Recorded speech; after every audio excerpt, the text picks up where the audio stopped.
এক রাজা ছিলেন দয়ালু ও ন্যায়ের প্রতীক, কিন্তু তার মনে ছিল একটা দুঃখ। বয়স হয়েছে তবু বিয়ে করেননি। একদিন রাতের বেলা বাগানে হাঁটছিলেন, হঠাৎ এক অপরূপ সুন্দরী নারীর সাথে দেখা। রাজা তো দেখেই মুগ্ধ।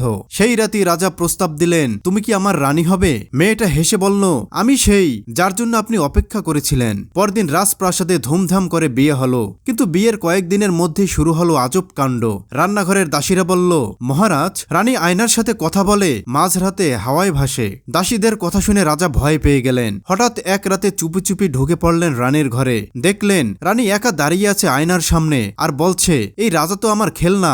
রাজা তো স্তব্ধ হয়ে গেলেন। সাথে সাথে আলেম ডাকা হলো। আলেম এসে সূরা ফাতিহা, আয়াতুল কুরসি, ফালাক নাস পরে ফু দিলেন। রানীর চেহারা পাল্টে গেল। দেখা গেল এক ভয়ঙ্কর জিনের রূপ। সে গর্জে উঠে বলতে লাগলো, তোমার দয়ালু মনটাই ছিল আমার টার্গেট, তারপরেই উধাও। শুধু রূপ দেখে জীবনসঙ্গী বেছে নিলে পরিণাম হতে পারে ভয়ঙ্কর।